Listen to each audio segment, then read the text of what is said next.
आइए दोस्तों, इस वीडियो के अंदर हम लोग बात करेंगे कि आखिर कौन है वो लोग जो इस हिसाब से इतने ज़्यादा नफरत करते हैं। और साथ में ये भी बात करेंगे कि क्यों इन्होंने कहा था कि एक दिन जो है हमारी हुकूमत होगी यहाँ पर।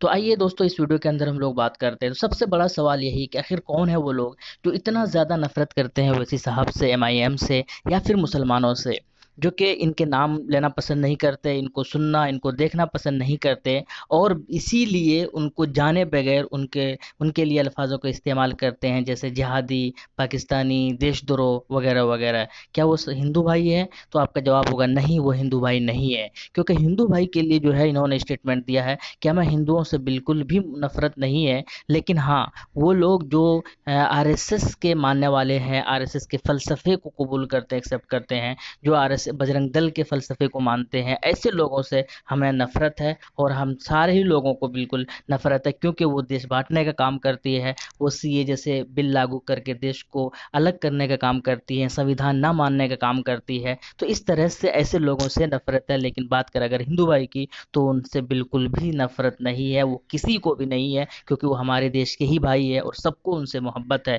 लेकिन अगर हम इतना ही नफरत होती अगर हिंदू भाइयों से, तो याद रखना दोस्तों कि महाराष्ट्र के अंदर जो असेंबली के इलेक्शन हुआ, झारखंड के अंदर जो असेंबली के इलेक्शन हुआ, महाराष्ट्र के अंदर भी हिंदुओं को 1 दर्जन से भी ज़्यादा वहाँ पर कैंडिडेट, हिंदू कैंडिडेट को उतारा गया मैदान के अंदर। इसी तरह एमआईएम की तरफ से झारखंड के अंदर भी 1 दर्जन से ज़्यादा जो है 5 से 6 जो है वो टिकट जो है वो एमआईएम अपना हिंदू कैंडिडेट को दिया। वो क्यों देते अगर वो इनसे ज़्यादा नफरत करते? तो आप सोचने वाली बात है। लेकिन कुछ लोग जिनको ये पता नहीं है कि एमआईएम क्या है, वो सब क्या है, उनके सोच कैसा है, उनके थॉट्स कैसा है, उनके काम क्या है, वो उन्होंने क्या क्या अचीवमेंट किया है, तो बस उन लोगों को पता ही नहीं है। और वो लोग सिर्फ उन्हीं चीज़ों को देखकर, जो मीडिया या किसी इधर से इधर उधर सुनकर पता करते हैं, इसी चीज़ को मानकर वो उनसे नफरत करते हैं।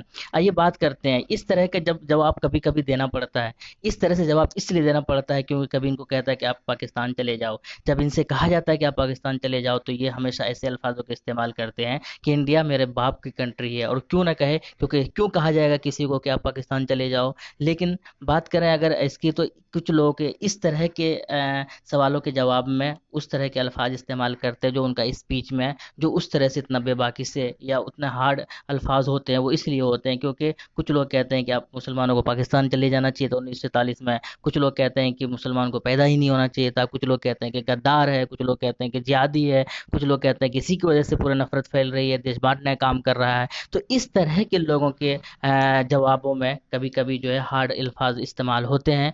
लेकिन बात करें कि ये जो नए जनरेशन है, ये इतने ज़्यादा नफरत क्यों करते हैं? ये कौन लोग हैं जो कि इस तरह से कहते हैं कि "ओ, इससे सब कुत्ता है, कमीना है, हरामखोर है"? इस तरह से कहते हैं कि गद्दार है, कभी आगे नहीं बढ़ पाएगा, कभी यहाँ का देश का विकास नहीं कर पाएगा, क्योंकि इसको देश से प्रेम नहीं है, पाकिस्तान चले जाए, वहाँ पर आप ये बन सकते हो, वो बन सकते हो। ये लोग वो कौन है जो कि इस तरह के अल्फाज इस्तेमाल करते हैं? तो किसी के पद पर नहीं है, तो याद रखना ये वो लोग हैं जो इनके दिमागों के अंदर जो जहर घोला गया है और इनको डेवलप करके इनको बड़ा किया जा रहा है, ताकि आगे चलकर ये भी राजनीति में या फिर किसी भी माध्यम से मुसलमानों से नफरत कर सकें।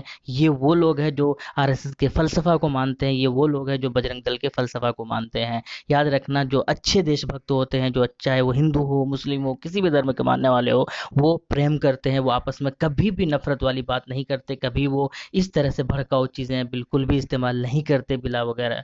तो आइए दोस्तों, ये क्यों कहा था इन्होंने? इन्होंने इसलिए कहा था क्योंकि हम जो राजनीति करते हैं, और साहब ने कहा था कि हम जो राजनीति करते हैं वो सिर्फ अल्लाह के लिए करते हैं, और अल्लाह ही मोदी को भी हराएगा, अल्लाह ही राहुल गांधी को भी हराएगा, अल्लाह ही जो है दुश्मनों को हराएगा। वो लोग जो नफरत की राजनीति करते हैं, जो अल्लाह ही जो है हर जगह पर, पूरे हिंदुस्तान पर जो है जालिमों को हराएगा, जालिमों को मात देगा। याद रखना दोस्तों, अगर महाराष्ट्र के अंदर जो सीएम है उनकी तारीफ हो रही है, क्यों हो रही है? क्योंकि अच्छे काम करते हो, तो कोई मुसलमान नहीं है।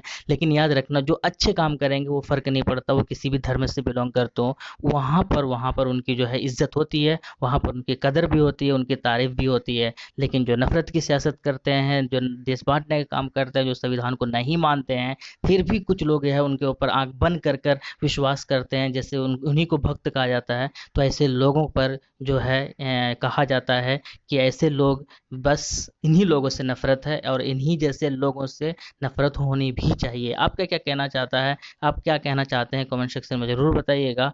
इन लोगों के ज़िम्मेदार कौन है? शुक्रिया।